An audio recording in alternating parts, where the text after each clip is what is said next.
Hello ನಮಸ್ತೆ. ಇವತ್ತು 12ನೇ ತರಗತಿಯಲ್ಲಿ ನಾವು ಡಬಲ್ ಆಂಪರ್ಸೆಂಟ್ ಆ್ಯಂಡ್ ಮತ್ತು ಸಿಂಗಲ್ ಆಂಪರ್ಸೆಂಟ್ ಆ್ಯಂಡ್ ಇವೆರಡರಲ್ಲಿ ಯಾವುದು ಉತ್ತಮ ಅಂತ ನೋಡೋಣ ಬನ್ನಿ.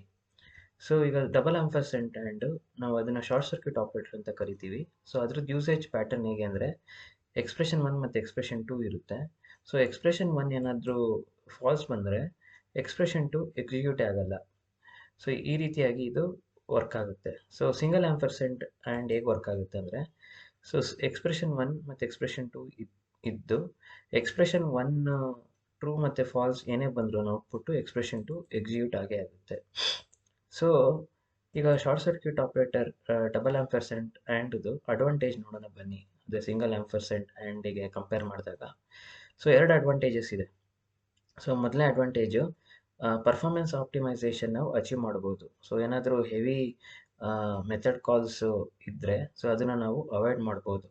ಅದು ಅನ್ನೆಸೆಸರಿ ಕಾಲ್ ಆಗ್ತಿದ್ರೆ short circuit operator and double ಆ್ಯಂಡ್ನ ಯೂಸ್ ಮಾಡಿ.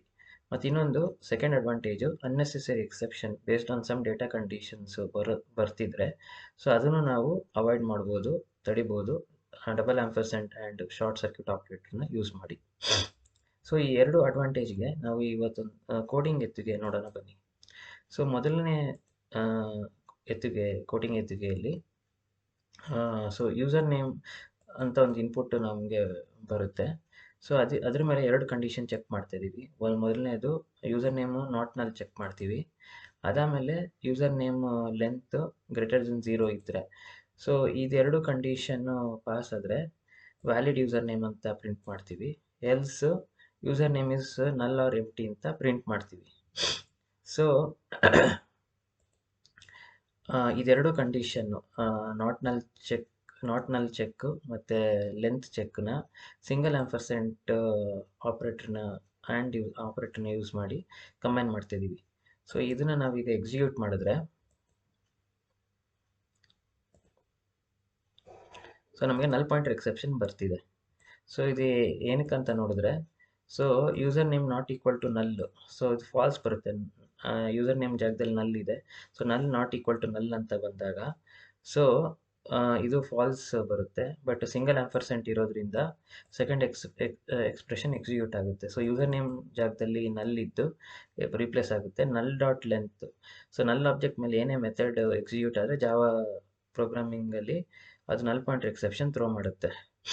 ಸೊ ಈಗ ಸಿಂಗಲ್ ಆಂಪರ್ಸೆಂಟ್ ಜಾಗದಲ್ಲಿ ಡಬಲ್ ಆಂಪರ್ಸೆಂಟ್ ಆ್ಯಂಡ್ನ ರಿಪ್ಲೇಸ್ ಮಾಡಿದ್ರೆ ಈಗ ಇದು ಪ್ರೋಗ್ರಾಮ್ನ ಎಕ್ಸಿಕ್ಯೂಟ್ ಮಾಡಿದ್ರೆ ಸೊ ಎಕ್ಸೆಪ್ಷನ್ ಬರಲ್ಲ. User name is null or empty ಅಂತ ಪ್ರಿಂಟ್ ಆಗುತ್ತೆ, ಅದು ಎಲ್ಸಲ್ಲಿರೋದು.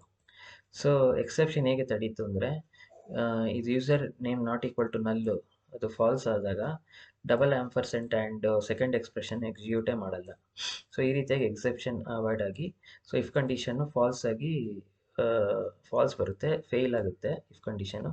ಸೊ ಎಲ್ಸ್ ಪಾರ್ಟಿಗೆ ಹೋಗಿ ಈ sysout print user name is null or empty print ಆಗುತ್ತೆ. ಸೊ ಈ ರೀತಿಯಾಗಿ ನಾವು ಎಕ್ಸೆಪ್ಷನ್ನ ಅವಾಯ್ಡ್ ಮಾಡಿದ್ವಿ ಡಬಲ್ ಆಂಪರ್ಸೆಂಟ್ ಆ್ಯಂಡ್ನ ಯೂಸ್ ಮಾಡಿ. ಸೊ ಈಗ ಇನ್ನೊಂದು ಎತ್ತಿಗೆ ನೋಡೋಣ ಬನ್ನಿ ಇದೇ ಕ್ಯಾಟಗರಿಯಲ್ಲಿ. ಸೊ ಈ ಕೋಡಿಂಗ್ ಎತ್ತಿಗೆಯಲ್ಲಿ ಎರಡು ನ್ಯೂಮರಿಕ್ ಇಂಟೀಜರ್ ವೇರಿಯಬಲ್ ಇದೆ. ಸೊ ಇದೆರಡೂ ನಾವು ಡಿವೈಡ್ ಮಾಡ್ತಾಯಿದ್ದೀವಿ. ಸೊ ಇಂಟೀಜರ್ ಎ ನ ನ್ಯೂಮರೇಟರು ಮತ್ತು ಇಂಟೀಜರ್ ಬಿ ನ ಡಿನಾಮಿನೇಟರ್, ಈ ರೀತಿಯಾಗಿ ಇದನ್ನ ಭಾಗಿಸ್ತಿದ್ದೀವಿ, ಡಿವೈಡ್ ಮಾಡ್ತಾಯಿದ್ದೀವಿ. ಇದರದ್ದು ರಿಸಲ್ಟ್ ಡಿವೈಡ್ ಮಾಡಿದಾಗ ಕೋಶಂಟ್ ಏನಾದರೂ ಗ್ರೇಟರ್ ದೆನ್ 0 ಬಂದರೆ ಡಿವಿಷನ್ ವ್ಯಾಲಿಡ್ ಅಂತ ಪ್ರಿಂಟ್ ಮಾಡ್ತೀವಿ. ಇಲ್ಲಾಂದರೆ ಎಲ್ಸ್ ಪಾರ್ಟಿಗೆ ಹೋಗಿ ಸ್ಕಿಪ್ ಡಿವಿಷನ್ ಸೇಫ್ಲಿ ಅಂತ ಪ್ರಿಂಟ್ ಮಾಡ್ತೀವಿ. ಸೊ ಡಿವಿಷನಲ್ಲಿ ಒಂದು ಕ್ಯಾರೆಕ್ಟರಿಸ್ಟಿಕ್ಸ್ ಇದೆ. ಸೊ ಡಿನಾಮಿನೇಟರ್ ಏನಾದರೂ 0 ಆದರೆ ಸೊ ಇಲ್ಲಿ ಈ ಎತ್ತಿಗೆಯಲ್ಲಿ ಬಿ ವೇರಿಯಬಲ್ 0 ಬಂದರೆ ಸೊ ಅದು ಡಿವಿಷನ್ ಇನ್ವ್ಯಾಲಿಡ್ ಅಂದರೆ ಡಿವಿಷನ್ ಫೇಲ್ ಆಗುತ್ತೆ, ಮ್ಯಾಥಮೆಟಿಕ್ಸ್ ಆಗಲಿ ಇಲ್ಲ ಪ್ರೋಗ್ರಾಮಿಂಗ್ ಲ್ಯಾಂಗ್ವೇಜಲ್ಲಿ ಆಗಲಿ. ಸೊ ಅದನ್ನು ನಾವು ತಡೆಯೋಕ್ಕೆ ಬಿ ನಾಟ್ ಈಕ್ವಲ್ ಟು 0 ಅನ್ನೋ ಒಂದು ಕಂಡೀಷನ್ ಹಾಕಿದ್ದೀವಿ. ಸೊ ಇದೆರಡೂ ಕಂಡೀಷನ್ನ ನಾವು ಸಿಂಗಲ್ ಆಂಪರ್ಸೆಂಟ್ ಆ್ಯಂಡ್ನ ಯೂಸ್ ಮಾಡಿ ಕಂಬೈನ್ ಮಾಡಿದ್ದೀವಿ. ಸೊ ಈಗ ಈ ಪ್ರೋಗ್ರಾಮ್ನ ನಾವು ಎಕ್ಸಿಕ್ಯೂಟ್ ಮಾಡಿದ್ರೆ so arithmetic exception divide by 0 exception ಬಂತು. ಇದು ಏನಕ್ಕೆ ಬಂತು ಅಂತ ನೋಡಿದ್ರೆ so B not equal to 0, so B 0 ಇದೆ, B not equal to 0 not equal to 0 ಅಂತ ಬರುತ್ತೆ.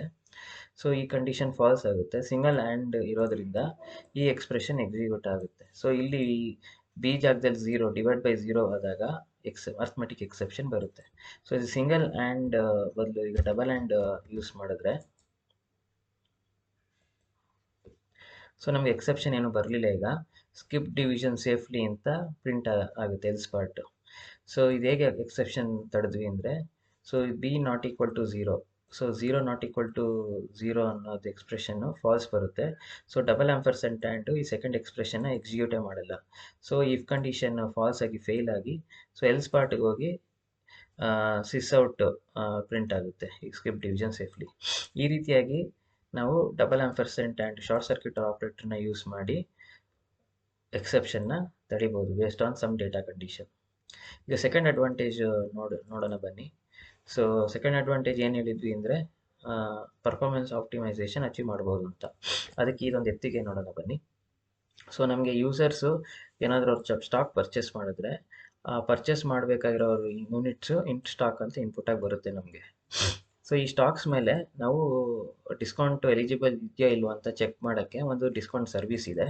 ಸೊ ಆ ಡಿಸ್ಕೌಂಟ್ ಸರ್ವಿಸ್ನ ಕರಿತೀವಿ, ಆ ಸ್ಟಾಕ್ಸ್ನ ಇನ್ಪುಟಾಗಿ ಕಳಿಸಿ.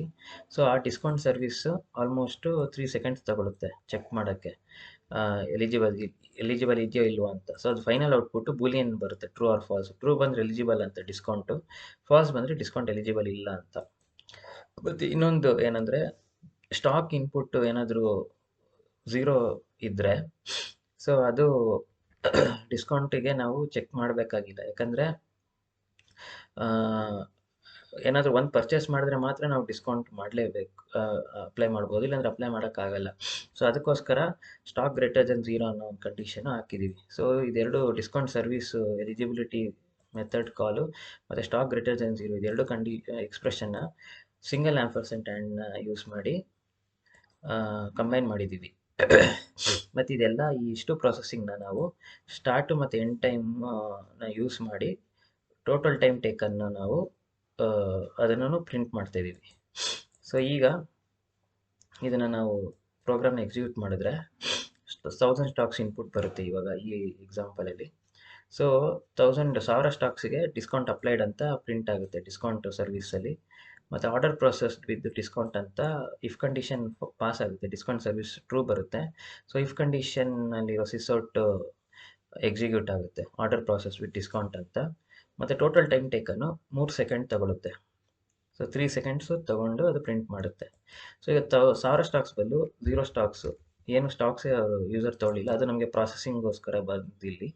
ಸೊ ಇದನ್ನು ನಾವು ಈಗ ಎಕ್ಸಿಕ್ಯೂಟ್ ಮಾಡಿದ್ರೆ ಸೊ ಈಗ ಡಿಸ್ಕೌಂಟ್ ಸರ್ವಿಸಲ್ಲಿ ಹೋಗಿ ಡಿಸ್ಕೌಂಟ್ ನಾಟ್ ಅಪ್ಲೈಡ್ ಅಂತ ಪ್ರಿಂಟ್ ಮಾಡುತ್ತೆ, ಸಿಸ್ಔಟ್ ಮಾಡುತ್ತೆ. ಮತ್ತು ಈ ಡಿಸ್ಕೌಂಟ್ ಸರ್ವಿಸ್ ಫಾಲ್ಸ್ ಬರುತ್ತೆ ಯಾಕಂದ್ರೆ ಸ್ಟಾಕ್ಸ್ ಝೀರೋ ಇರೋದ್ರಿಂದ. ಸೊ ಇದು ಎಲ್ಸ್ ಪಾರ್ಟ್ಗೆ ಹೋಗಿ order not eligible or out of stock ಅಂತ ಸಿಸ್ಔಟ್ ಪ್ರಿಂಟ್ ಮಾಡುತ್ತೆ. ಮತ್ತು ಟೋಟಲ್ ಟೈಮ್ ತಗೊಂಡು 3 ಸೆಕೆಂಡ್ಸ್ ತೊಗೊತಿದೆ.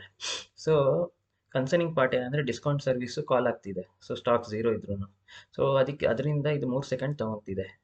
ಸೊ ಇದು ಯಾಕೆ ಅಂದರೆ ಸ್ಟಾಕ್ ಗ್ರೇಟರ್ ದೆನ್ ಝೀರೋ, ಇದು ಸ್ಟಾಕ್ ಝೀರೋ ಇದ್ದಾಗ zero greater than zero false ಅಂತ ಆಗುತ್ತೆ. ಬಟ್ ಸಿಂಗಲ್ ಹ್ಯಾಂಡ್ ಇರೋದ್ರಿಂದ ಈ ಸರ್ವಿಸು ಕರೆಯುತ್ತೆ. ಸೊ ಅದರಿಂದ ಈ ಸರ್ವಿಸ್ನ ನಾವು ಸ್ಟಾಪ್ ಮಾಡೋಕ್ಕಾಗ್ತಿಲ್ಲ ಎಕ್ಸಿಕ್ಯೂಷನ್ನಿಂದ. ಸೊ ಈಗ ಇದೇ ಸಿಂಗಲ್ ಆಂಪರ್ಸೆಂಟ್ ಜಾಗದಲ್ಲಿ ಡಬಲ್ ಆಂಪರ್ಸೆಂಟ್ ಆ್ಯಂಡ್ ಯೂಸ್ ಮಾಡಿದ್ರೆ, ಈಗ ಇದನ್ನು ನಾವು ಎಕ್ಸಿಕ್ಯೂಟ್ ಮಾಡಿದ್ರೆ ಸೊ ಈಗ ನೋಡಿದ್ರೆ ಡಿಸ್ಕೌಂಟ್ ನಾಟ್ ಅಪ್ಲೈಡ್ ಅನ್ನೋ ಸಿಸ್ಔಟೇ ಬರಲಿಲ್ಲ, ಡಿಸ್ಕೌಂಟ್ ಸರ್ವಿಸು ಕಾಲೇ ಆಗಲಿಲ್ಲ. ಸೊ ಇದು ಡಿಸ್ಕೌಂಟ್ ಸರ್ವಿಸ್ ಏನಾಯಿತು ಅಂದರೆ stock greater than zero, so ಇದು ಫಾಲ್ಸ್ ಆಗುತ್ತೆ. ಸೊ ಸೆಕೆಂಡ್ ಎಕ್ಸ್ಪ್ರೆಷನ್ನು ಡಬಲ್ ಆಂಪರ್ಸೆಂಟ್ ಆ್ಯಂಡ್ ಕರೆಯೋದಿಲ್ಲ ಡಿಸ್ಕೌಂಟ್ ಸರ್ವಿಸು. ಸೊ ಇದು ಇಫ್ ಕಂಡೀಷನ್ನು ಫೇಲ್ ಆಗಿ ಎಲ್ಸ್ ಪಾರ್ಟಲ್ಲಿರೋ order not eligible or out of stock print ಆಯಿತು. ಮತ್ತು ಟೋಟಲ್ ಟೈಮ್ ಟೇಕನ್ ನೋಡಿದ್ರೆ 0 ಸೆಕೆಂಡ್ಸ್ ತೊಗೊಂಡಿದೆ. 0 ಸೆಕೆಂಡ್ಸ್ ಏನಕ್ಕೆ ಅಂದರೆ ಇದು ನ್ಯಾನೋ ಸೆಕೆಂಡ್ಸ್ ರೇಂಜಲ್ಲಿ ರನ್ ಆಗ್ತಿದೆ. ಸೊ ಅದು ಆಲ್ಮೋಸ್ಟ್ ನಾವು 0 ಸೆಕೆಂಡ್ಸ್ಗೆ ಅಪ್ರಾಕ್ಸಿಮೇಟ್ ಮಾಡಿದಾಗ 0 ಸೆಕೆಂಡ್ಸೇ ತಗೊಳುತ್ತೆ. ಸೊ ಈ ರೀತಿಯಾಗಿ ನಾವು ಹೆವಿ ಸರ್ವಿಸ್ ಕಾಲ್ನ ಅವಾಯ್ಡ್ ಮಾಡ್ಬೋದು ಏನಾದರೂ based on data condition. So ಈ ರೀತಿಯಾಗಿ 2 advantages double ampersand and short circuit ಆಪರೇಟರಿಂದ ನಾವು ಅಚೀವ್ ಮಾಡ್ಬೋದು. ಒಂದು ಹೆವಿ ಕಾಲ್ಸ್ನ ಅವಾಯ್ಡ್ ಮಾಡಿ ಪರ್ಫಾರ್ಮೆನ್ಸ್ ಅಚೀವ್ ಮಾಡ್ಬೋದು. ಇನ್ನೊಂದೇನೆಂದರೆ ಎಕ್ಸೆಪ್ಷನ್ ಹ್ಯಾಂಡ್ಲಿಂಗನ್ನು ನಾವು ಎಕ್ಸೆಪ್ಷನ್ ಬರೋದನ್ನು ತಡಿಬೋದು based on the data condition ಮೇಲೆ. ಸೊ ಇವತ್ತಿನ ನೋಡಿಯೋಗೆ ಇಷ್ಟೇ. ನನ್ನಿ.